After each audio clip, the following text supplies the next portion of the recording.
Hello students, बेटा कैसे हो आप लोग। आज बेटा हम जो नया चैप्टर शुरू करने जा रहे हैं that is atomic structure. Atomic structure बेटा बहुत इंपॉर्टेंट चैप्टर है जो IIT JEE अगर देखा जाए तो उसका बेटा हर साल एक क्वेश्चन जरूर आता है। ओके, और दूसरा क्या है कि ये वाला जो चैप्टर बेटा प्योर एक्सपेरिमेंटल चैप्टर है। ठीक है, तो इसमें यानी सबसे ज्यादा अगर एक्सपेरिमेंटल बात करेंगे तो वो हम इसी चैप्टर में बात करते हैं, क्योंकि हम बात करेंगे जैसे एटम। ठीक है, तो हमने एटम, मॉलिक्यूल, ठीक है बेटा, आयंस, ये हम प्रीवियस यानी चैप्टर में डिस्कस कर चुके हैं। एटम का एटॉमिक वेट क्या होता है, ठीक है बेटा, आयन का जो है मास कितना होता है, ठीक है, ये सब हम पहले ही डिस्कस कर चुके हैं। और अगर एक जनरल हम जो है जैसे आपने 10th में जो 9th में बेटा पढ़ा होगा कि आपने देखा होगा कि एक न्यूक्लियस होता है, न्यूक्लियस के इनसाइड में प्रोटॉन्स और न्यूट्रॉन्स होते हैं, ठीक है, और जो इलेक्ट्रॉन्स होते हैं वो सर्कुलर पाथ में मूव होते हैं। तो ये नॉर्मली आपने पढ़ चुके हैं। लेकिन इसका जो है बेटा अब यहाँ देखेंगे कि इलेक्ट्रॉन रिवॉल्व हो रहा है तो वो क्यों हो रहा है, उसका रीजन क्या है। प्रोटॉन है बेटा वो न्यूक्लियस में क्यों प्रेजेंट है, ठीक है, प्रोटॉन क्यों नहीं रिवॉल्व हो रहा है। एक्चुअली क्या है कि हम अब बातें करेंगे what is the inside in the atom and how it look. ठीक है, हम बात करेंगे कि एटम कैसा है यानी कि दिखता है बेटा, और उसकी यानी क्या क्या प्रॉपर्टीज होती हैं वो सब हम यहाँ डिस्कस करेंगे। और एक्चुअली क्या बेटा ये एक ऐसा चैप्टर है जिसपे अभी तक रिसर्च चल रहा है। आपने अभी जैसे पढ़ा होगा कि कुछ दिन यानी कि कुछ ईयर्स अगो आपने सुना होगा कि कुछ पार्टिकल डिस्कवर हुए, ठीक है बेटा, जैसे क्वार्क पार्टिकल्स। ठीक है, तो ये बात हम बात करेंगे जो है इसको हम कहते हैं बेटा क्वांटम फिजिक्स, मॉडर्न फिजिक्स भी बोलते हैं। ठीक है, जो आप 12th में जाके पढ़ेंगे मॉडर्न फिजिक्स। ठीक है, तो वहाँ एटॉमिक स्ट्रक्चर से रिलेटेड और भी हम बातें करेंगे, लेकिन केमिस्ट्री के अंदर बेटा हम इसकी स्ट्रक्चर और जो इसके कंसेप्ट है वो हम यहाँ डिस्कस करेंगे। ओके, चलिए तो बेटा लेट्स स्टार्ट। तो अब हम शुरुआत करते हैं अपने चैप्टर का, और बड़े इंपॉर्टेंट चैप्टर को बेटा बड़े इंपॉर्टेंस के साथ आपको पढ़ना है, ये बहुत इंपॉर्टेंट। ठीक है, मैटर ये नहीं करता कि चैप्टर कौन सा है, मैटर ये करता है कि आप उसको कितना इंपॉर्टेंस देते हैं। ठीक है, तो किसी कोई भी चैप्टर होता है वो आपके इंपॉर्टेंस के ऊपर होता है कि आप उस चैप्टर को कितना इंपॉर्टेंस देते हैं। तो वही हम यहाँ बात कर रहे हैं कि हमें ईच एंड एवरी चैप्टर को हमें जो है इंपॉर्टेंस देना है। ये हमारी बेटा प्रायोरिटी रहनी चाहिए जब हम स्टूडेंट लाइफ में, तो हमारी ये प्रायोरिटी होनी चाहिए। तो सबसे पहले बात करते हैं एटम।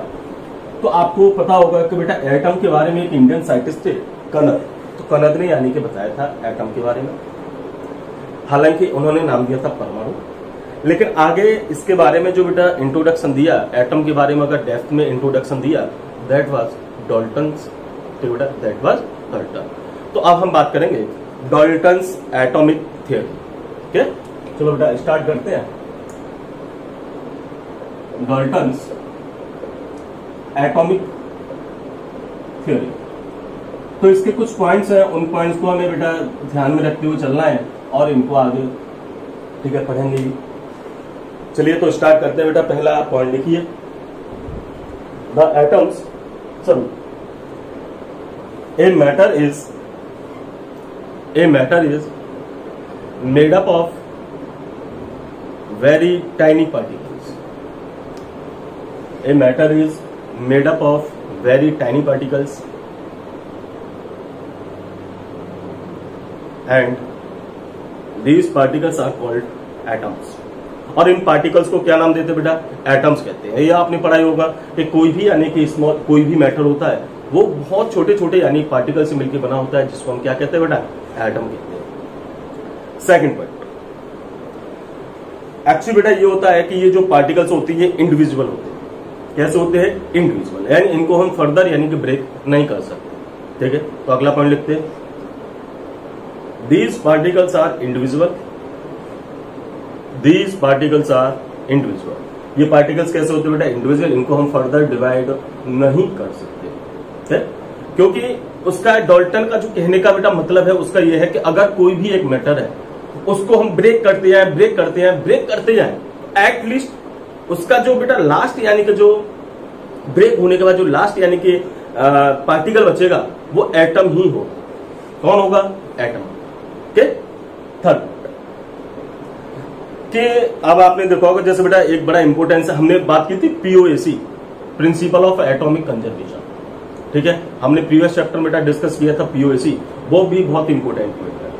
क्योंकि अगर पीओसी ये कहता है कि कोई भी बेटा जैसे रिएक्शंस होती है या कुछ भी है तो उसमें बेटा एटम्स हमेशा क्या रहते हैं, कंजर्व रहते हैं। वही यानी डाल्टन कहता है कि atom can neither be created nor be destroyed. ठीक है, तो रुको बेटा अगला point, atom can neither be created nor be destroyed. Okay, तो यहां पे हम पीओसी की बात कर सकते हैं। अगला बड़ा इंपोर्टेंट पॉइंट है बेटा कि जब भी एक केमिकल रिएक्शन होती है बेटा, जब भी एक केमिकल रिएक्शन होती है तो उस केमिकल रिएक्शन में सिर्फ एटम्स का अरेंजमेंट होता है। एटम्स का क्या होता है, सिर्फ अरेंजमेंट। याद करो बेटा, कोई भी केमिकल रिएक्शन होती है तो एटम्स क्या होते हैं, हमेशा कंजर्व होते हैं। ठीक है, अब जैसे मान लो कि एक जो है रिएक्शन ले ले बेटा, थोड़ी देर के लिए एक रिएक्शन हम एज्यूम कर लें। ठीक है, मान लो ये एक रिएक्शन है, चलो यही हम सिंपल सी रिएक्शन ले रहे हैं, H2 + O2 gives 2H2। इसमें क्या हो रहा है, 4 हाइड्रोजन एटम्स इधर है बेटा, 4 हाइड्रोजन एटम्स इधर है, 2 ऑक्सीजन एटम्स इधर है, यहां भी 2 ऑक्सीजन एटम्स है। पहले क्या हो रहा है कि हाइड्रोजन यहाँ मॉलिक्यूलर फॉर्म में, ऑक्सीजन भी अपने जो है मॉलिक्यूलर फॉर्म में, यहाँ पे यानी कि होमो यानी कि जो है एटॉमिक है, O2 भी होमो एटॉमिक है। बट जब ये आपस में कंबाइन होते हैं तो बेटा क्या बना रहे हैं, एक हेट्रो एटॉमिक मॉलिक्यूल। हालांकि एटम्स क्या हुए बेटा, यानी एटम्स का अरेंजमेंट हो गया कि पहले बॉन्डिंग थी वो हाइड्रोजन के बीच में थी, और जो बॉन्डिंग होगी बेटा वो बॉन्डिंग किसके बीच में हुई, हाइड्रोजन और ऑक्सीजन एटम्स के बीच। ठीक, तो अगला पॉइंट लिखते हैं बेटा, अगला पॉइंट लिखिए, in a chemical reaction only atoms are rearranged, only atoms are rearranged। Atoms का सिर्फ बेटा क्या होता है, रीअरेंजमेंट होता है, और उनके साथ कोई भी, अगर हम बात करें बेटा, कोई भी फर्दर चेंज नहीं होता है। ठीक, अगला पॉइंट, आप जैसे बात करते हैं कि बेटा कोई भी एक प्योर एलिमेंट है तो वो एक सेम टाइप के एटम से मिलकर बना होता है। कोई भी प्योर एलिमेंट है वो जो है टाइप के एटम से मिलकर बना होता है। बट इसमें बेटा एक्सेप्शनल केस क्या है, इसमें एक्सेप्शनल केस है आइसोटोप्स। ठीक है, क्योंकि आइसोटोप्स को हमने लास्ट जो है पॉइंट में जो है चैप्टर में डिस्कस कर लिया था कि आइसोटोप्स होते हैं बेटा, उनकी क्या होते हैं, वो हालांकि सेम एटम के होते हैं, ठीक है, सेम एलिमेंट के होते हैं, बट उनकी फिजिकल और केमिकल प्रॉपर्टीज उनके एटम्स की क्या होती है, डिफरेंट होती है। फिजिकल और केमिकल प्रॉपर्टीज बेटा क्या होती है, डिफरेंट होती है। तो अगला पॉइंट लिखिए,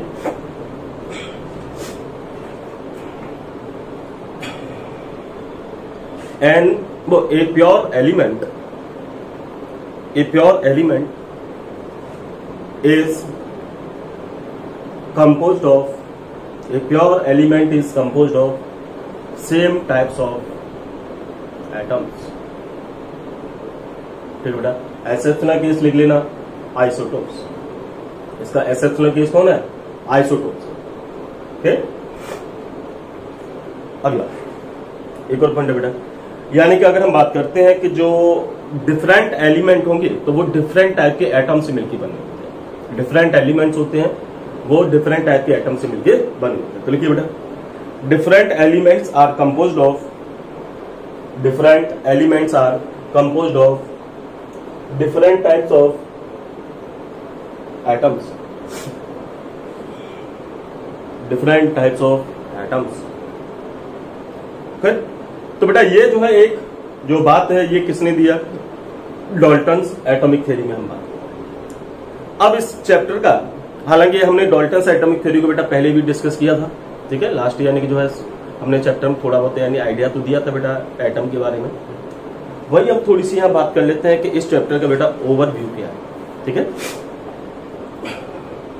overview,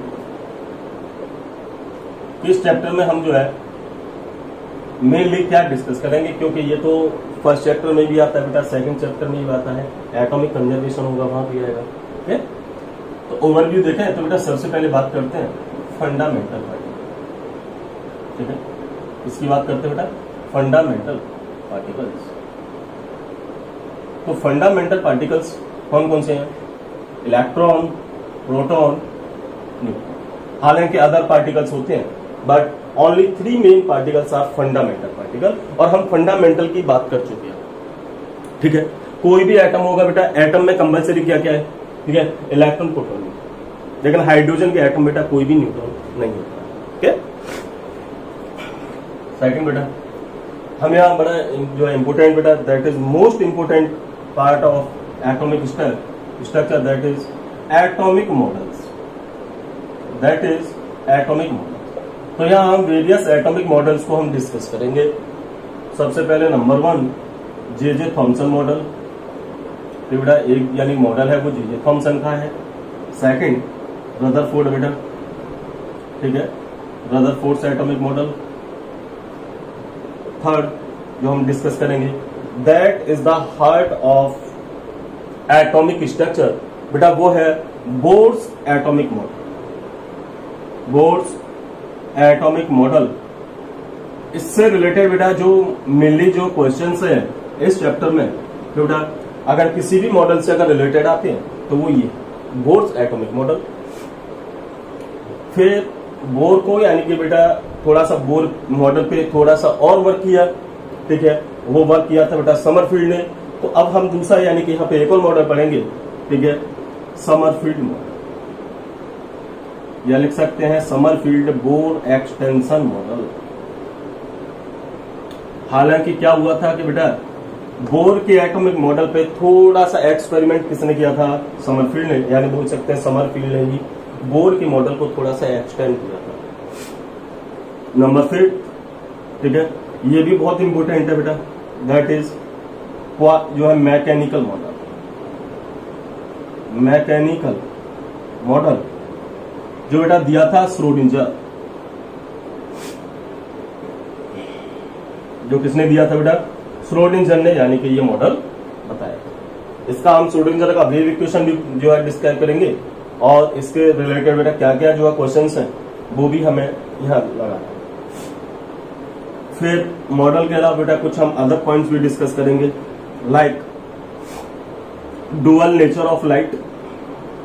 dual nature of light ये हम एटॉमिक मॉडल्स के ही यानी कि जब हम डिस्कस करेंगे तो उनमें ही हम यहाँ डिस्कस करेंगे बेटा, ठीक है, एटॉमिक यानी डुअल नेचर ऑफ लाइट बेटा।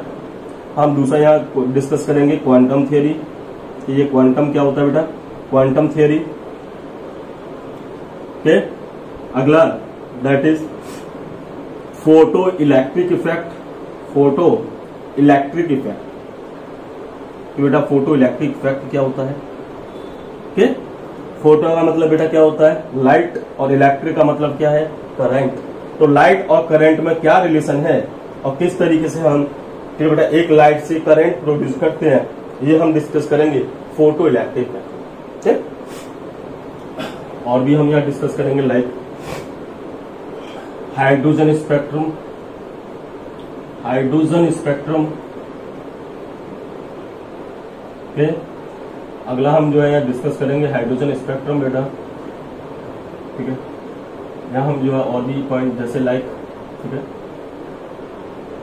हाइजेनबर्ग्स uncertainty principal.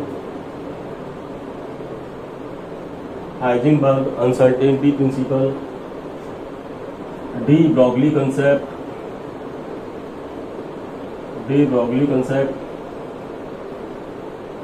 okay, like quantum numbers, ये बहुत इंपॉर्टेंट है बेटा, जो हम यानी कि बात कर रहे हैं क्वांटम मैकेनिकल मॉडल बेटा, जो फिलहाल में जो यानी कि रिसर्च चल रहा है वो इसी पे चल रहा है बेटा, मैकेनिकल मॉडल की बात हो रही है, ठीक है। क्वांटम नंबर, हुन्स रूल बेटा, Hund's rule, aufbau principle, aufbau principle, like Pauli's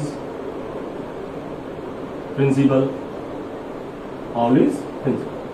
ये बेटा कुछ प्रिंसिपल्स हैं, कुछ यानी कि टर्म्स हैं जिनको हम इस चैप्टर में डिस्कस करेंगे।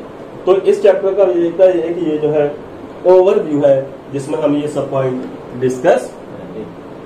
अब हम बात करते हैं बेटा, सबसे पहले हम बात करेंगे नंबर 1 फंडामेंटल पार्टिकल। किसकी बात करेंगे बेटा? Fundamental particle. है तो सबसे पहले हम बात करेंगे बेटा, तो हमारे कौन कौन से बेटा 3 फंडामेंटल पार्टिकल है। Number 1 electron, number 2 proton and number 3 is neutron. Okay, तो बात करते हैं। नंबर 1 बेटा डिस्कवरी ऑफ इलेक्ट्रॉन। इसका सिंबल होता है बेटा ई नेगेटिव, और इसको हम बीटा नेगेटिव से भी रिप्रेजेंट कर सकते हैं। ई नेगेटिव और बीटा नेगेटिव। सबसे पहले एक्चुअली क्या बेटा, ये जो है बात करते हैं कि सबसे पहले ये एक्सपेरिमेंट किया था J Thomson, sorry Michael Faraday ने। ठीक है, माइकल फेराडे ने बेटा ये सबसे पहले एक्सपेरिमेंट किया था। तो उन्होंने क्या किया कि एक वैक्यूम ट्यूब लिया। एक क्या लिया? वैक्यूम ट्यूब, इसको हम कहते हैं वैक्यूम ट्यूब। ओके, और इसमें बेटा एक पंप यूज की जिसको हम कहते हैं वैक्यूम पंप। एक्चुअली क्या है कि इसमें प्रेशर रिड्यूस करना था लेकिन नहीं कर पाए बेटा, ये वैक्यूम पंप है।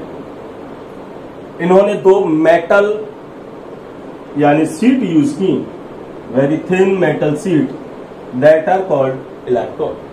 तो बेटा इनको हम जो है मेटल सीट को हम क्या कहते हैं? मेटल सीट को हम कहते हैं इलेक्ट्रॉन। ठीक, बाहर से इन्होंने बेटा एक एक्सटर्नल इलेक्ट्रिक फील्ड यूज किया। क्या लगाया बेटा? एक्सटर्नल इलेक्ट्रिक फील्ड यहां अप्लाई किया। इन्होंने इसको रखा बेटा नेगेटिव टर्मिनल। ये वाला भी पॉइंट बेटा कैसा था? Negative terminal, which is called cathode. इस यानी बेटा नेगेटिव टर्मिनल को क्या नाम देंगे? कैथोड। यहां पे उन्होंने रखा बेटा पॉजिटिव टर्मिनल, और पॉजिटिव टर्मिनल को नाम दिया उन्होंने anode.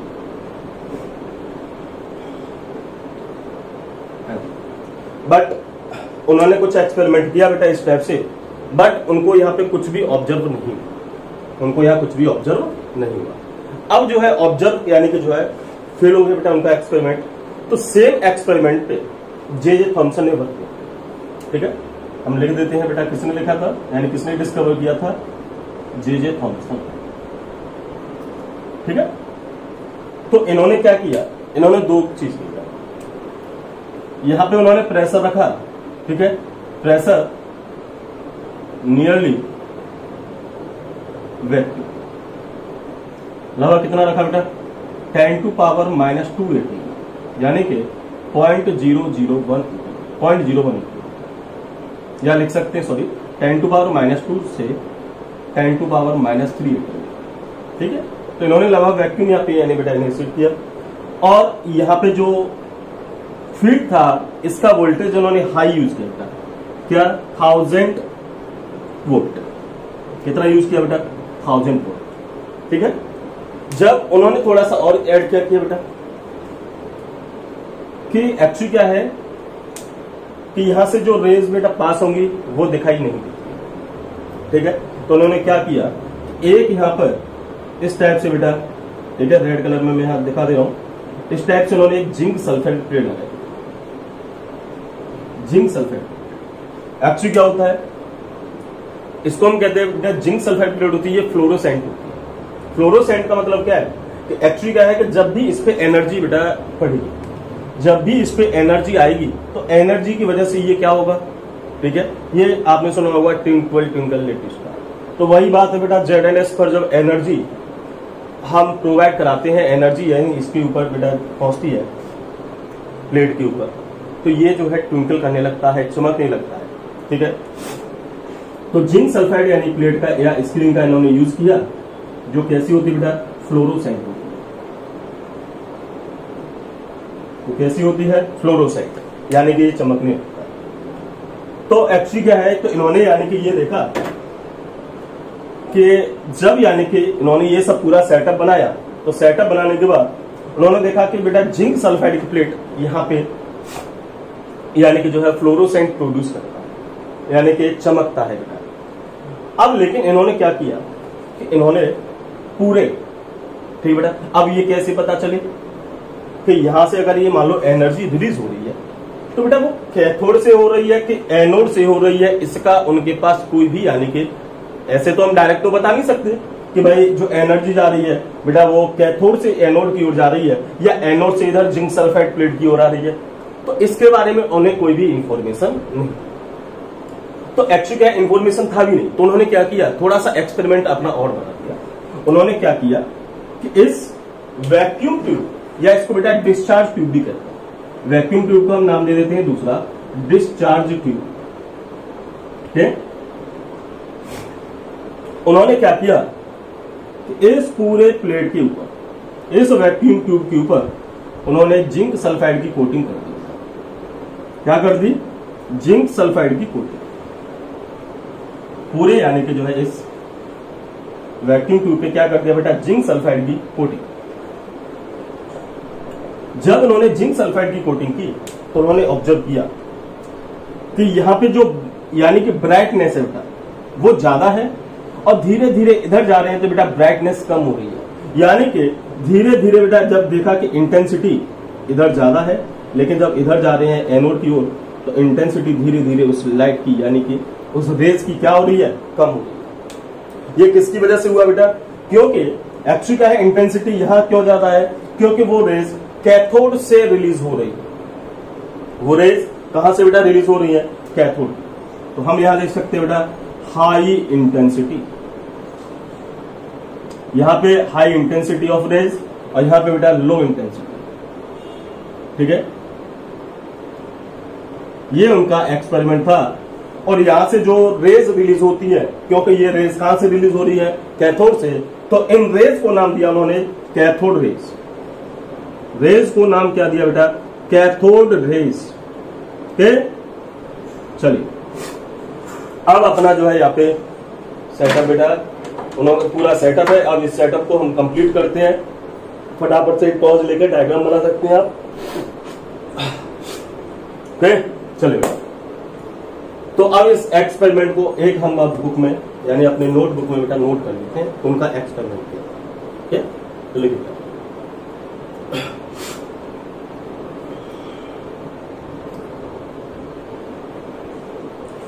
First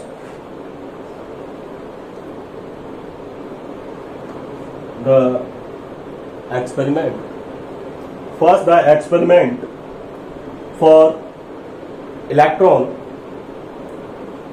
was completed by Michael Faraday. Michael Faraday, by using a vacuum tube which consists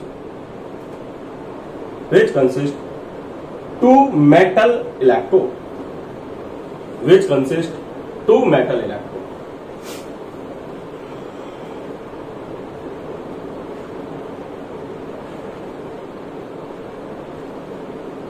The negative electrode is called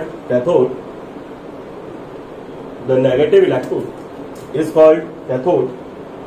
And the positive electrode is called anode.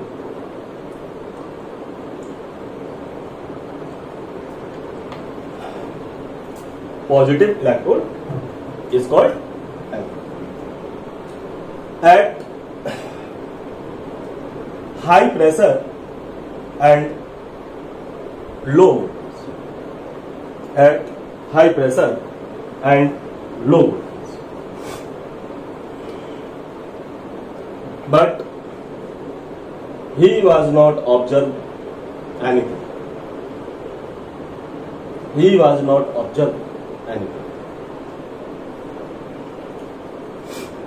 After some time,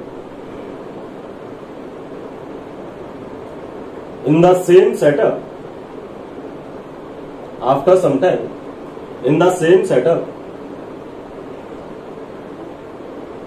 J.J. Thomson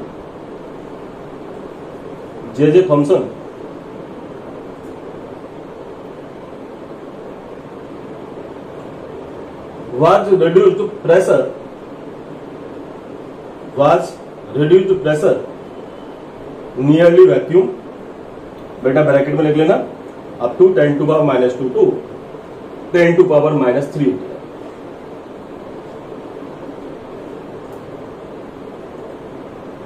And a voltage of 1000 volt, a voltage of 1000 volt. He was used zinc sulfide plate. He was used zinc sulfide plate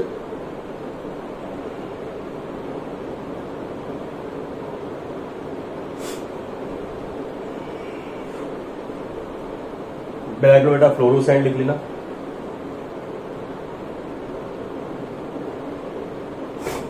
and zinc sulphide coating, ZNS coating around the vacuum tube, ZNS coating around the vacuum tube. He was observed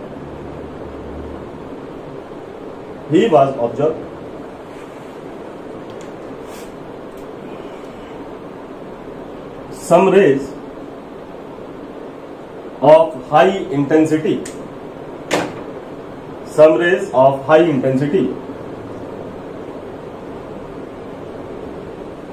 at cathode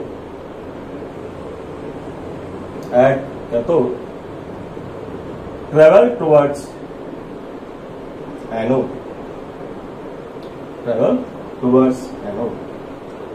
and these rays were called cathode rays. These rays were called cathode rays. तो ये यानी कि एक जो है उनका setup था J Thomson का, तो जे थॉमसन ने ये सेटअप यूज किया, तब जाके उन्होंने कुछ यानी कि रेज को देखा जिनको नाम क्या दिया बेटा, कैथोड रेज। अब हम बात करते बेटा प्रॉपर्टीज ऑफ कैथोड रेज। तो बेटा हेड लिखिए, प्रॉपर्टीज ऑफ कैथोड रेज।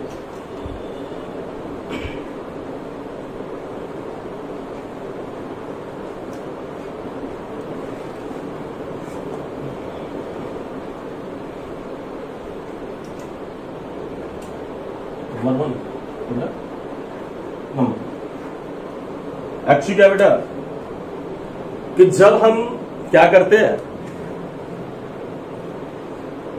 जैसे बेटा ये इधर से यानी कि ये वैक्यूम ट्यूब है, इधर कैथोड लगा हुआ है, इधर एनोड लगा हुआ है, ठीक है, कैथोड और एनोड।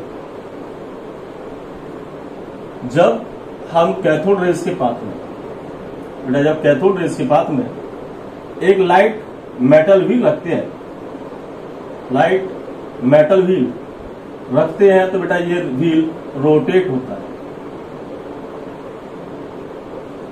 ये व्हील रोटेट होता है। एक मैं सिंपल सा एक्सपेरिमेंट ले रहा हूं और ये आप सबने जो है अपने बेटा लाइफ में नॉर्मली किया है कि एक हम क्या करते हैं कि जैसे आपने देखा होगा बेटा, एक जो है बच्चों का खिलौना आता है, ठीक है, कागज का बना हुआ होता है और उसमें इस टाइप से जो है, ठीक है बेटा, जो है एक लकड़ी का बेटा या प्लास्टिक का जो हैंडल लगा होता है। आप देखेंगे कि जब यानी कि जो है हम उसको लेके भागते हैं तो वो रोटेट होता है, या जैसे मान लो बेटा फैन या कूलर जहां से यानी एयर का सोर्स है, अगर हम वहां रखते हैं तो वो रोटेट होने लगता है, ठीक है। अगर सपोज करो कि ये जो बेटा लाइट आ रही है, ठीक है, जैसे यहाँ पे जो है ट्यूब जला हुआ है, अगर इस ट्यूब में अगर हम जो है उसको बेटा फैन को रखें, बच्चों का जो खिलौना है, क्या वो रोटेट होगा? वो रोटेट नहीं होगा। वो एयर में रोटेट क्यों हो रहा है बेटा? वो एयर में इसलिए रोटेट हो रहा है क्योंकि उसमें क्या बेटा, एयर में पार्टिकल नेचर, एयर में क्या बेटा, पार्टिकल्स। वही सेम थिंग है कि जब हम किसी लाइट मेटल व्हील को कैथोड रेज के पाथ में रखते हैं तो वो मेटल व्हील रोटेट होता है। तो इसका मतलब क्या बेटा, these raise have particle nature, these raise have particle nature. देखो बेटा, number when a light metal wheel, when a light metal wheel is placed in the path of cathode rays, in the path of cathode rays, the metal wheel rotates. The metal wheel rotates. It says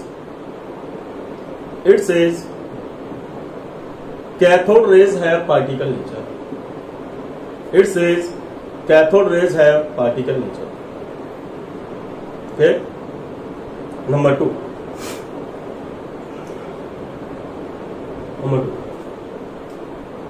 वही है कि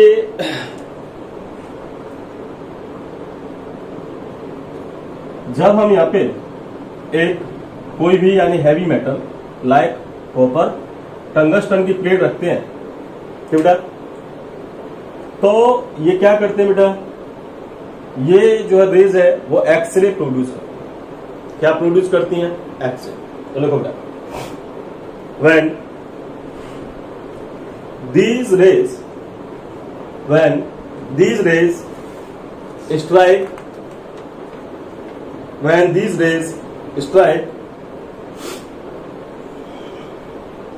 on heavy metals like copper, tungsten,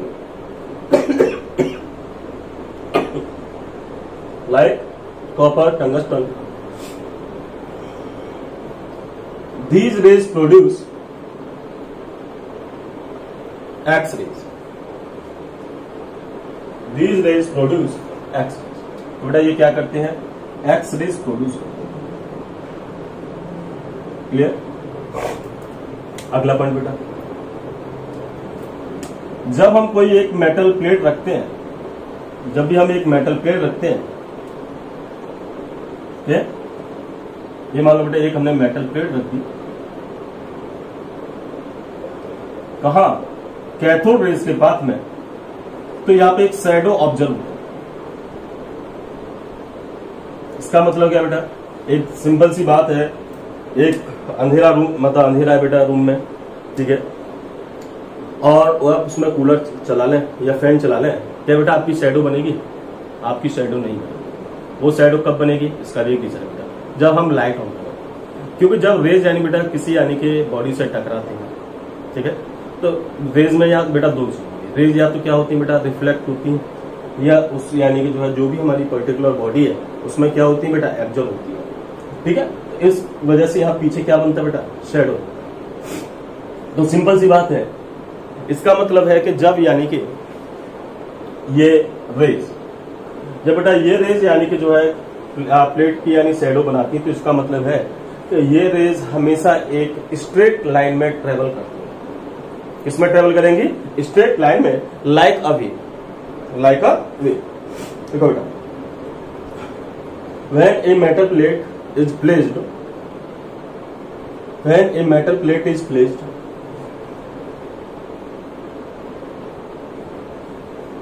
in the path of cathode rays,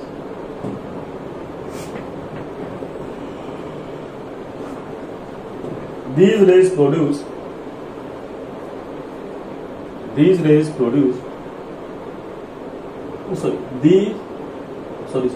नहीं, a shadow is found behind the metal plate. A shadow is found behind the metal plate. It means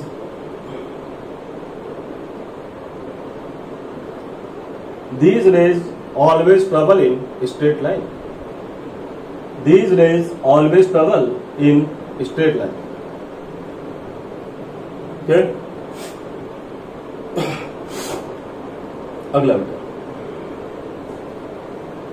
अगला point ये है कि actually क्या बेटा, जब ये किसी मेटल प्लेट से स्ट्राइक करती हैं तो हीटिंग इफेक्ट शो करती है।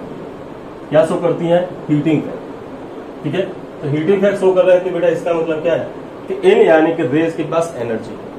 रेज के पास क्या बेटा? Energy.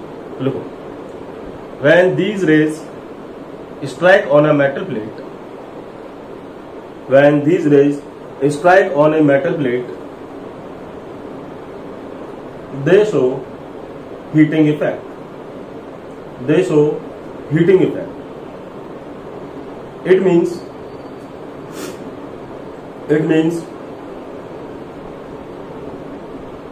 these rays have energy. These rays have energy.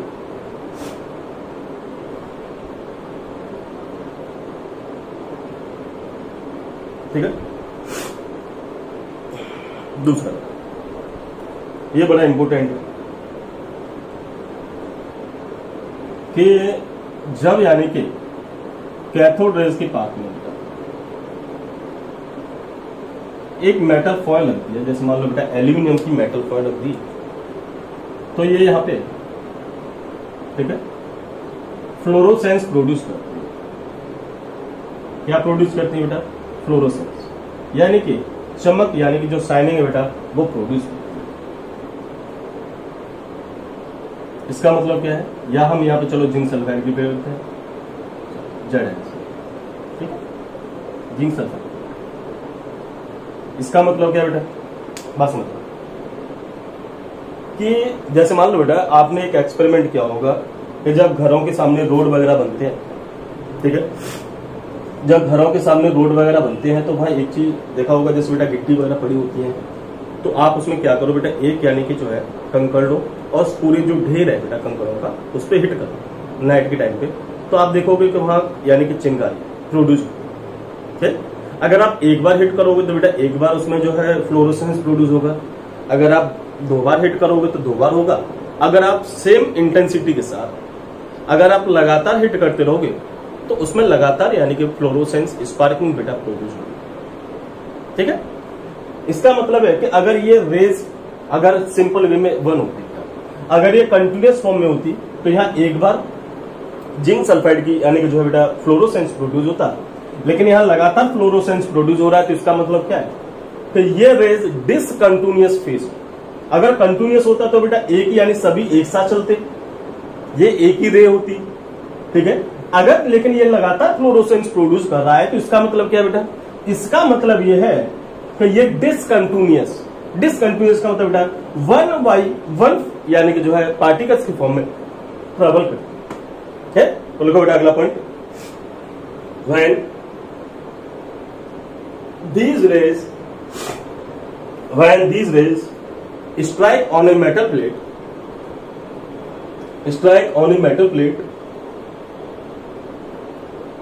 they produce fluorescence.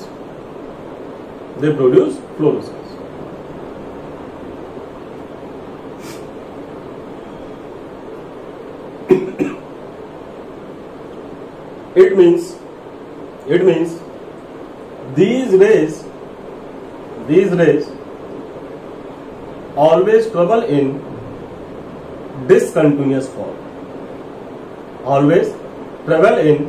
discontinuous form. Okay, अगला एक्चुअली क्या है कि दूसरा ये है कि जब हम यहां पर क्या बेटा, जैसे मान लो कि अगर जो है कैथोड रेज है, ठीक है, यहां से कैथोड से बेटा कैथोड रेज रिलीज होती है और ये अट्रैक्ट किधर हो रही थी बेटा? एनोड की ओर। किधर जा रही है? एनोड की ओर। अब चेक कर लेते हैं, जब हम इसमें एक एक्सटर्नल इलेक्ट्रिक फील्ड अप्लाई करेंगे, क्या अप्लाई करें? एक एक्सटर्नल इलेक्ट्रिक फील्ड अप्लाई करते हैं तो कैथोड रेज पॉजिटिव टर्मिनल या पॉजिटिव प्लेट की ओर अट्रैक्ट होती है। इसका मतलब क्या बेटा? इसका मतलब यह है कि ये कैथोड रेज नेगेटिवली चार्ज, ये कैथोड रेज कैसी है? Negatively charge. लिखो बेटा, when an external electric field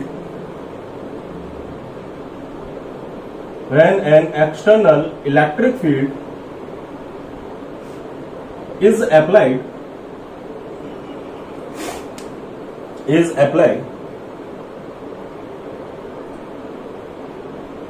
around the vacuum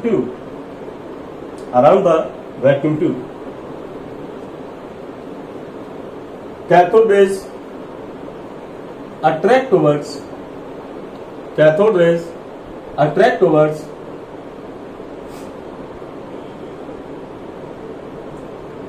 positive charged plate, positively charged plate. It means these rays are negatively charged. It means these rays are negatively charged.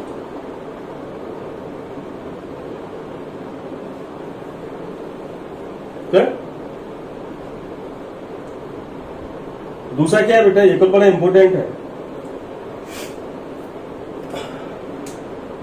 कि actually क्या बेटा, ये जो gases हैं, ठीक है, सॉरी ये जो रेज है, ये नॉर्मली गैसेस को बेटा क्या करती हैं, आयनाइज करती हैं. तो लिख लीजिए, cathode rays ionise the gases. अगला पॉइंट बेटा जो भी है, cathode rays ionise the gases. अगला पॉइंट बेटा एक और,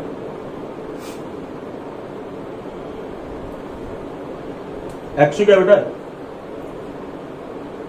कि जब हम एक फोटो इलेक्ट्रिक इफेक्ट यानी फोटोग्राफिक प्लेट लगाते हैं, क्या लगाते हैं, फोटोग्राफिक प्लेट अगर हम यहां यूज करते हैं in the path of cathode rays, तो यहां बेटा स्पॉट बनते हैं. क्या बनते हैं, स्पॉट बन जाते हैं. और ये स्पॉट बेटा किसकी वजह से है, कैथोड रेज की वजह से. तो इस प्रॉपर्टी को हम कहते हैं, इस प्रॉपर्टी को बेटा नाम देते हैं फॉगिंग. इसको नाम क्या देते हैं बेटा, फॉगिंग. तो लिख लीजिए, when a photographic plate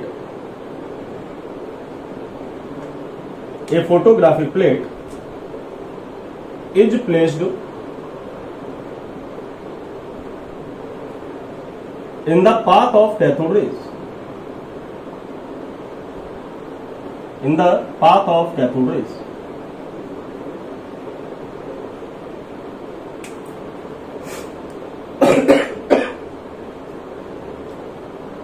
photographic plate is more. A spot is formed on photographic plate. A spot on photographic plate is produced. It is called fogging. It is called fogging.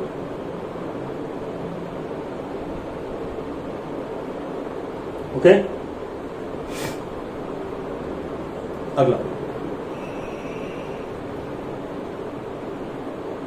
Actually क्या है बेटा, उस time पे यानी कि जो है बात नहीं की गई थी कि जे थॉमसन ने यानी कि यह भी नहीं बताया था कि इलेक्ट्रॉन का अगर जैसे बेटा उसमें जो पार्टिकल्स हैं वो इलेक्ट्रॉन्स हैं या क्या है.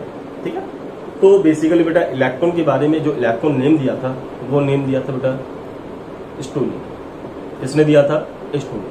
तो एक नोट लिख लो बेटा, 2-3 पॉइंट कुछ इंपॉर्टेंट है. तो लीजिए बेटा, some important point about electron. Some important point about electron. Number,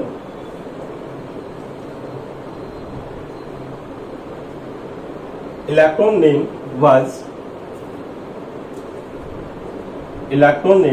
was proposed by Stoney. Proposed by Stoney. Okay? Charge upon mass ratio, ये हम बताएंगे बेटा कैसे है. Charge upon mass ratio, E by m ratio, ये होता है बेटा 1.7574 इंटू 10⁻11 कूलम पर केजी. ये बताएंगे कैसे आया. ठीक है, इसकी बातें करेंगे बेटा.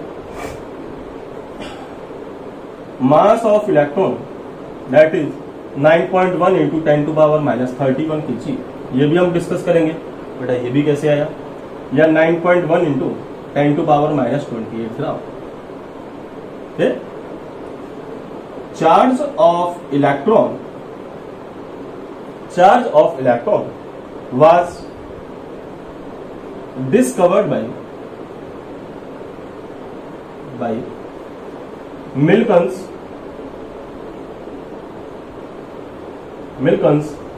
oil drop experiment. Milton's oil drop experiment, ये भी हम बताएंगे बेटा कैसे है. मिल्कन ऑयल ड्रॉप एक्सपेरिमेंट क्या है, इसकी वैल्यू होती है बेटा negative 1.6 into 10 to power minus 19 coulomb या -1, ठीक है बेटा, या कितना होता है -1, या लिख सकते हैं negative 4.8 into 10 to power minus 10 ESU, 4.8 into 10 to power minus 10 ESU।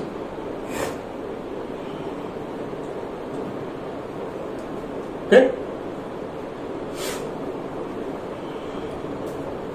तो बेटा ये हमने कुछ यानी छोटे छोटे पॉइंट को डिस्कस कर लिया इलेक्ट्रॉन के बारे में, और in the next session we will discuss about the charge यानी कि Millikan salt of experiment and charge upon mass ratio and how to calculate the mass of electron. Okay dear students, बाकी बेटा student हम discuss करेंगे आपसे next class में। Okay, thank you.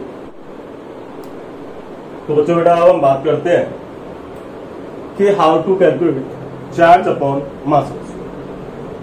ठीक,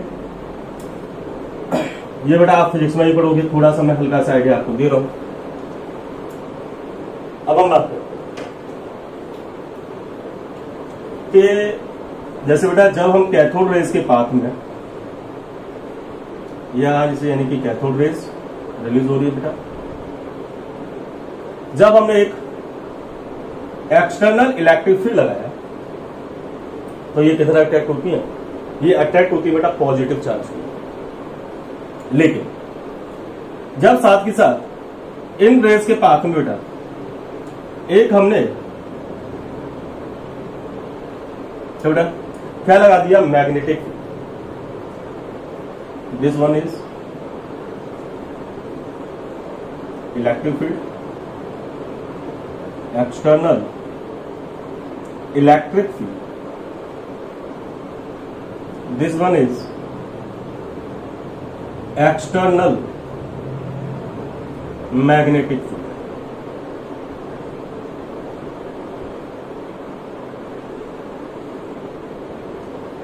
तो यहां पे एक चीज ऑब्जर्व हुआ, वो चीज क्या था बेटा कि ये रेज सीधे without any deviation,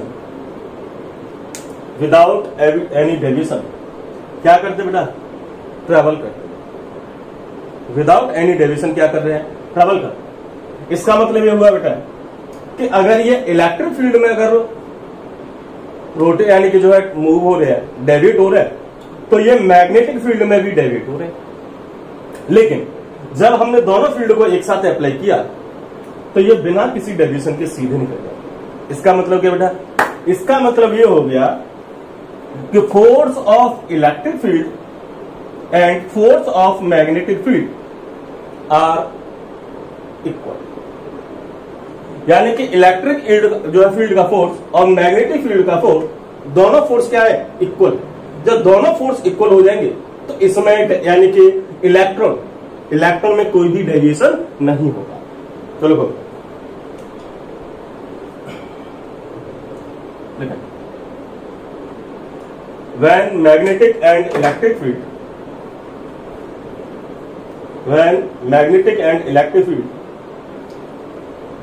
are applied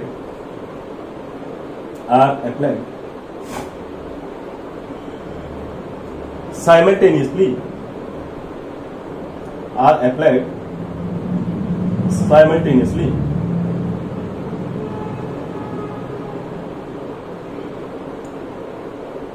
perpendicular to each other,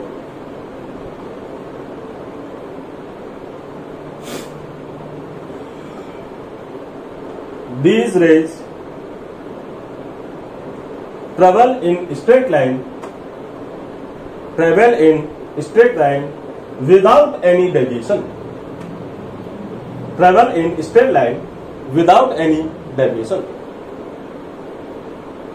It says force of electric field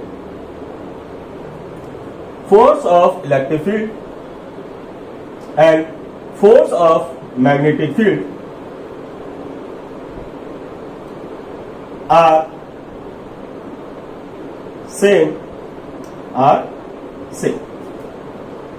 okay, अब बेटा अब बात करें force due to electric field.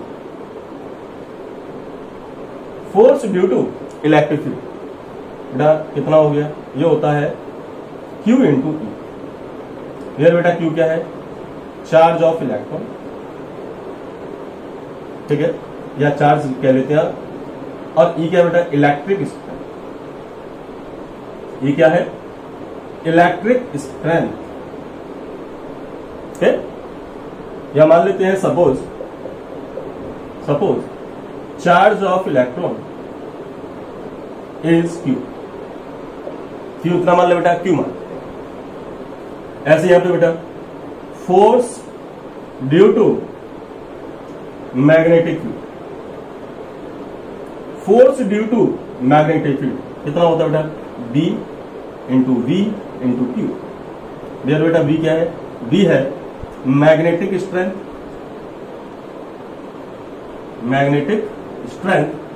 And V is velocity, V is velocity.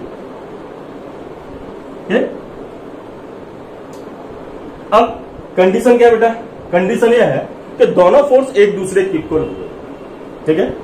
तो इसका मतलब यहां हो गया बेटा कि both forces are equal to each other.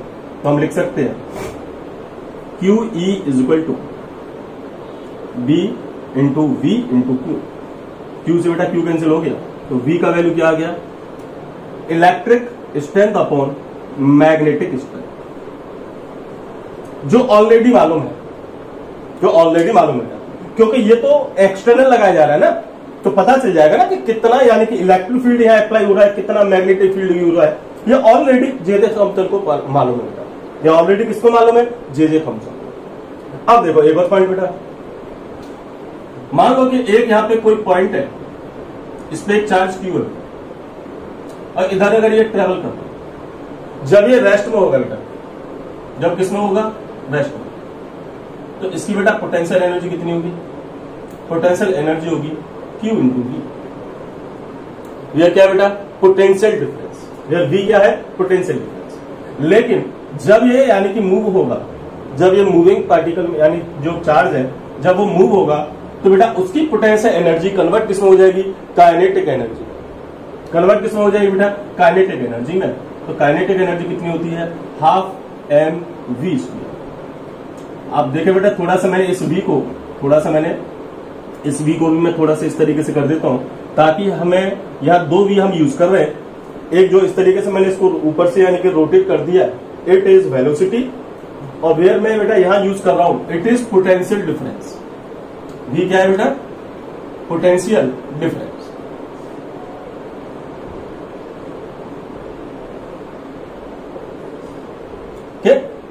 अब देखो, अब यहां से देखा जाए तो बेटा पोटेंशियल एनर्जी कन्वर्ट किसमें होगी बेटा, काइनेटिक एनर्जी में। तो QV इज इक्वल टू क्या होगा बेटा, हाफ mv²। V की वैल्यू निकालेंगे, तो V² इज इक्वल टू क्या हो गया, 2 QV अपॉन m। ओके, तो ये बेटा हमने किसका निकाल लिया, वेयर Q क्या है बेटा, चार्ज ऑफ इलेक्ट्रॉन। क्या है, चार्ज ऑफ इलेक्ट्रॉन। ठीक, तो अब देखो वेलोसिटी क्या यहां से वैल्यू रखें तो क्या हो जाए बेटा, E² upon B² is equal to 2 QV upon m। Where बेटा B क्या है, ठीक है, ये भी है पोटेंशियल। तो अब यहां से Q अपॉन m रेशियो निकालें तो क्या आ जाएगा बेटा, E² upon B² into 2V, जो यानी कि E मालूम है बेटा, इलेक्ट्रिक यानी कि फील्ड स्ट्रेंथ कितनी है, मैग्नेटिक फील्ड स्ट्रेंथ कितनी है, और उसका पोटेंशियल डिफरेंस कितना यूज कर रहे हैं, ये सब कैलकुलेटेड है ऑलरेडी, यानी उनको मालूम है कि इसका वैल्यू कितना है। उन्होंने पोटेंशियल यानी कि जो है इलेक्ट्रिक फील्ड, मैग्नेटिक फील्ड, उनकी स्ट्रेंथ है, जो उनका पोटेंशियल डिफरेंस है, जे थॉम्पसन ने ऑलरेडी पता कर लिया था कि इनकी वैल्यू कितनी है। और जब यानी कि Q अपॉन m रेशियो निकालते हैं, जब बेटा Q अपॉन m रेशियो निकालते हैं, तो यहां से Q अपॉन m रेशियो आता है जो मैंने अभी आपसे लिखा। Q क्या है बेटा, चार्ज ऑफ इलेक्ट्रॉन, m क्या है, मास ऑफ इलेक्ट्रॉन, तो Q बाई M का रेशियो कितना आया? ठीक है बेटा, तो Q अपॉन M, Q की जगह मैं EV यूज कर सकता हूं, जिसको मैं क्या कह रहा हूं बेटा, चार्ज अपॉन मास। तो चार्ज अपॉन मास का वैल्यू कितना आया? क्योंकि ये सब कैलकुलेटेड था, डायरेक्ट उन्होंने यानी E बाई M का रेशियो नहीं निकाला था। तो कितना आया? 1.74 इंटू 10 टू पावर 11 कूलम पर केजी।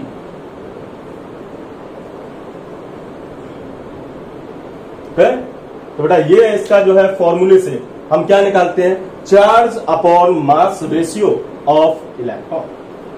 ठीक है, अगर हम यहाँ किसी दूसरे को यूज करते बेटा, कोई दूसरा पार्टिकल होता तो उसके लिए भी हम यही वैल्यू यूज करते बेटा। ओके।